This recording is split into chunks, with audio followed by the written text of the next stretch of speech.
میاں بیوی کا وہ واحد رشتہ جو آخری دم تک ایک دوسرے کا ساتھ نبھاتا ہے۔ باقی سارے رشتے ساتھ چھوڑ جاتے ہیں، لیکن ایک مخلص بیوی اور شوہر ایک دوسرے کا ساتھ کبھی نہیں چھوڑتے۔ لیکن آج کل میاں بیوی کے رشتے کو لے کر میں نے تقریباً ہر کسی کو پریشان دیکھا ہے۔ جب اس مسئلے کو گہرائی سے دیکھا گیا تو پتہ چلا کہ اس کی بنیاد حسد ہے۔ معزز سامعین، آج ہم بات کریں گے کہ میاں بیوی کے رشتے میں حسد کے کیا نقصانات ہیں، اور اس سے بچنے کے لیے اور اپنے رشتے کو بہترین اور خوبصورت بنانے کے لیے ہمیں کیا کرنا چاہیے۔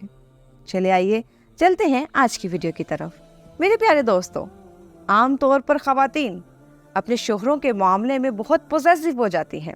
ایسا ہونا غلط نہیں، وہ آپ سے محبت کرتی ہیں، لیکن کسی حد تک یہ محبت ٹھیک ہے۔ لیکن جب وہ حد سے تجاوز کر جائے تو وہ عورت اپنے خاوند کو اپنی ملکیت سمجھنا شروع ہو جاتی ہے۔ وہ چاہتی ہے کہ خاوند بس اسی کا بن کر رہے اور اسی کی سنے۔ وہ اپنے ماں باپ، بہن بھائیوں کو کم سے کم وقت دے، ان پر خرچ نہ کرے۔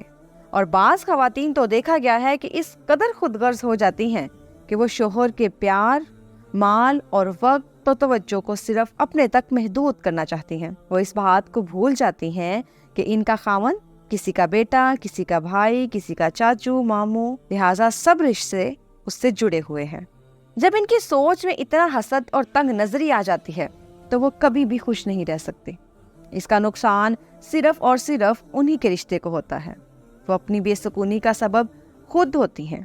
بغیر کسی وجہ کے خاوند پر شک نہ کریں کہ کہیں وہ دوسری شادی نہ کر لے۔ خاوند کی جاسوسی کرنا، بار بار فیس بک چیک کرنا کہ کیا شیئر کیا ہے، کس کو لائک کیا ہے یا کس کو کمنٹ کیا ہے، میری پیاری بہنوں، یہ درست نہیں۔ اس سے آپ بغیر کسی وجہ کے خود کو تکلیف میں ڈالتی ہیں، کیونکہ فیس بک پر لوگ جو نظر آتے ہیں ویسے ہوتے نہیں، اور جو ہوتے ہیں وہ دکھاتے نہیں۔ لہٰذا ایسے خدشات میں نہ پڑے۔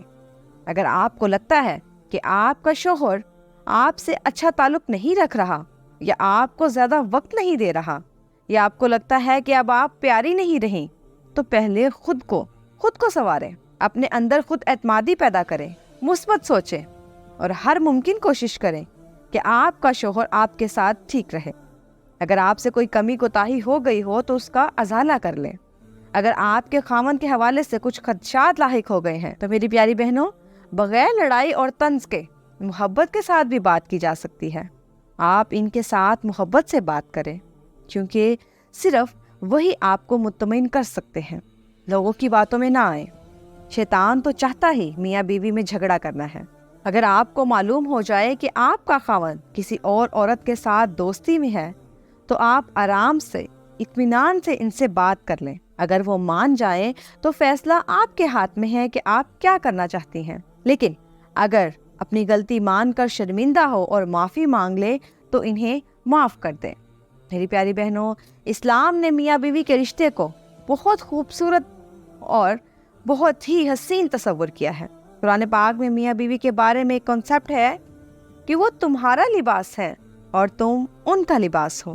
لباس سے تشبیہ دینے میں بہت سی حکمتیں ہیں۔ ایک یہ کہ لباس سے انسان کو زینت ملتی ہے، لباس سے اس کے عیب چھپتے ہیں، اور دوسری بات یہ کہ انسان کے جسم کے سب سے زیادہ قریب اس کا لباس ہوتا ہے۔ تو بیوی کو خاوند کے لیے لباس کہا اور خاوند کو بیوی کے لیے لباس کہا۔ اب تم دونوں ایک دوسرے کے اتنا قریب ہو جتنا قریب کہ تمہارا لباس۔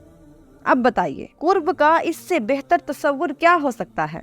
لہٰذا اپنے شوہر کے عیبوں کو پردے میں رکھیں، ان سے مطمئن ہو کر بات کریں، ان کو ذلیل و خوار مت کریں۔ آپ ہی ہیں جو اپنے رشتے کو خوشی اور پرسکون سے گزار سکتے ہیں۔ یہ انسان کی اپنی سوچ ہے جو کہ اس کے لیے پریشانی کا سبب بنتا ہے۔ میری پیاری دوستو، اللہ تعالیٰ تو میاں بیوی کو مسکراتا دیکھ کر مسکراتا ہے، لہٰذا اپنے اس رشتے کو کسی بھی حسد کا شکار ہونے سے بچائیے۔ امید کرتی ہوں آپ کو ہماری ویڈیو پسند آئی ہوگی۔ اسی طرح کی مزید معلوماتی ویڈیوز دیکھنے کے لیے میرے چینل کو لائک، شیئر اور سبسکرائب کرنا مت بھولیے گا۔ نیچے دیے گئے بیل آئیکن کو کلک کریں تاکہ ہمارے آنے والی ہر نئی ویڈیو کا نوٹیفیکیشن آپ کو مل سکے۔ آپ سے ملاقات ہوگی ایک نئی ویڈیو کے ساتھ، تب تک کے لیے اجازت دیجیے۔ جزاک اللہ خیر۔